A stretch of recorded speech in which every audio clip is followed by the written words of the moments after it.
सास बहू का लिव इन रिलेशन। नेहा खुले विचारों वाली लड़की थी। अरे नेहा, क्या दिन में सोती है? ससुराल में ऐसा नहीं चलेगा। वहां तो काम करना पड़ेगा, काम। जितना काम होगा कर लूंगी माँ, पर अगर कोई ये कहे कि सारा आराम छोड़कर सिर्फ काम ही करना है तो ना भी ना, मुझे नहीं करनी शादी। अरे कैसी बात कर रही हो? अच्छा चलो जाकर नहा लो, मैं नाश्ता लगा देती हूँ। फिर तुम्हें कॉलेज भी तो जाना है। नेहा कॉलेज के लिए निकल जाती है। वो सोचने लगती है कि ससुराल में वो कैसे मैनेज करेगी। क्या हुआ नेहा, परेशान लग रही हो? अरे यार, तू तो मुझे जानती है ना, मुझे अपनी लाइफ बिल्कुल परफेक्ट चाहिए, लेकिन लग नहीं रहा लोग मानेंगे। यार, कहीं मेरी शादी ऐसे घर ना हो जाए जहां मेरी जिंदगी ही नरक हो जाए। अरे मैंने ना कल एक इंग्लिश फिल्म देखी थी, उसमें भी कुछ ऐसी ही समस्या थी हीरोइन की। अच्छा, तो फिर क्या किया उसने? उसने तो अपने होने वाले पति से साफ साफ कह दिया कि वो पहले उसके घर कुछ दिन तक बिना शादी के रह कर देखेगी, और अगर ठीक लगा तो ठीक, वरना तेरे मेरे रास्ते अलग। अरे हाँ यार, ये तो बिल्कुल सही आइडिया दे रही है तू मुझे। चल मैं तो चली, थैंक्स यार, तूने मेरी प्रॉब्लम सॉल्व कर दी।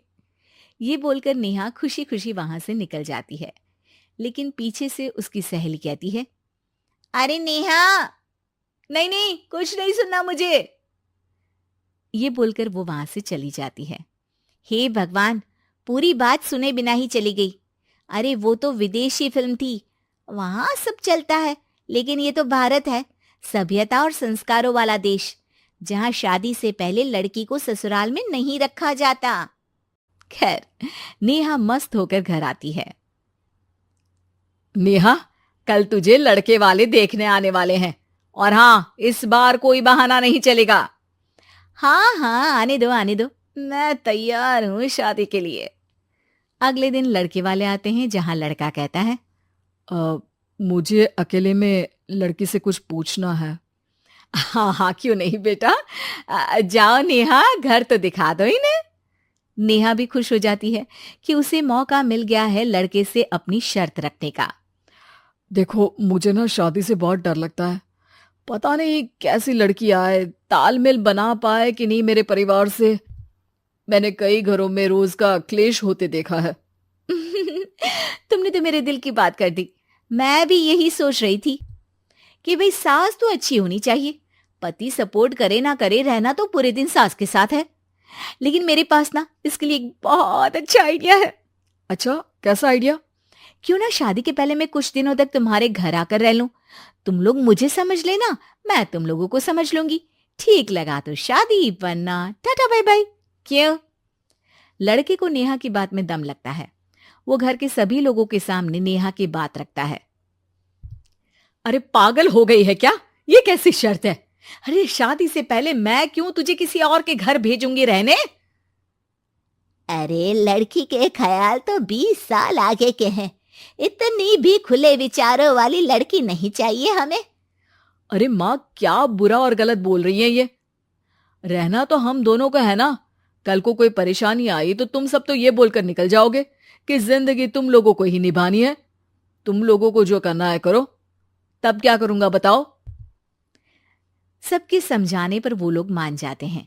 वाह, मैं 2-3 दिनों में पैकिंग कर लूंगी, तो आकर मुझे ले जाना। और नेहा पहुंच जाती है विशाल के घर। आओ आओ, ये रहा तुम्हारा कमरा।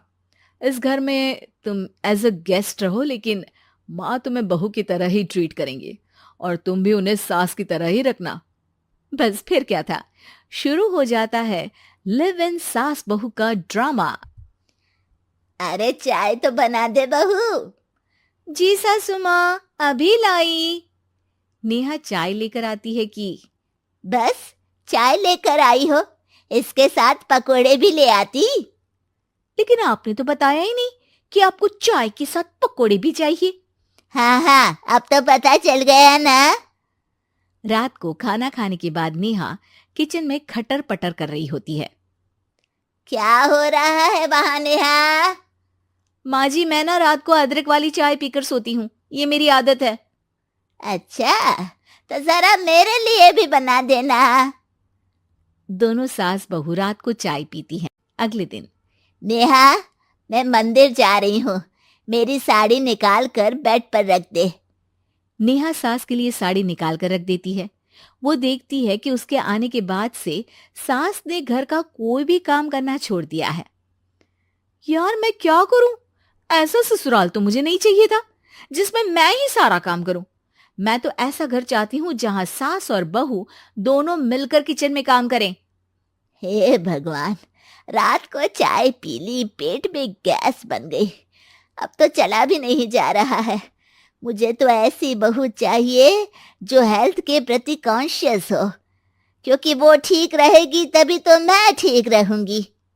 दोनों समझ जाती हैं कि वो लोग एक दूसरे के लिए नहीं बने हैं।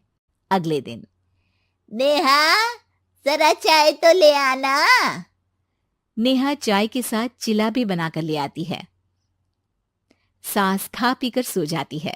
अगली सुबह, तेरी बुआ सास आ रही है, उसे मैंने तेरे बारे में बताया है।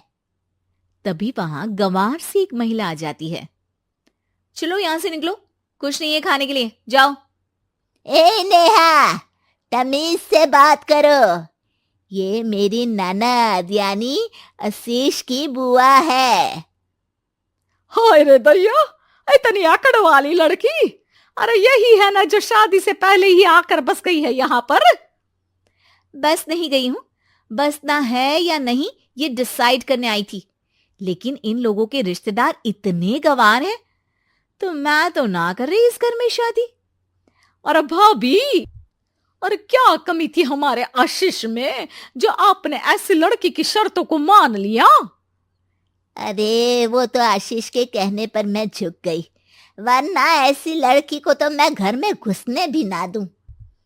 ए हेलो, ऐसी लड़की कैसी लड़की? हाँ, बिना समझे बुझे शादी कर लूं? अब तो समझ गई ना कि हम लोग गांव के हैं। भाभी को खाट पर सोना और रिश्तेदारों का गांव से आना जाना तो लगा ही रहना है इस घर में। हाँ हाँ, मैं तो किसी मॉडर्न घर में शादी करूंगी। ये बोलकर नेहा वहां से चली जाती है। अपने घर में आकर नेहा कहती है, ना मां ना, लिव इन में रहकर देख लिया, ये गांव के लोगों का कोई भरोसा नहीं है। खैर, नेहा की शादी एक मॉडर्न घर में हो जाती है, जहां सास कहती हैं, हे नेहा, मैं टेनिस खेलने जा रही हूं, आओ तो जूस बनाकर रखना, और हाँ, वॉलनट्स और ओट्स भी बना लेना। जी माँ। माँ मॉम बोलो डार्लिंग, माँ इज ओल्ड फैशन। बेचारी नेहा सर पर हाथ रख लेती है। हे भगवान, ये सास तो सास ही होती है, गांव की हो या शहर की।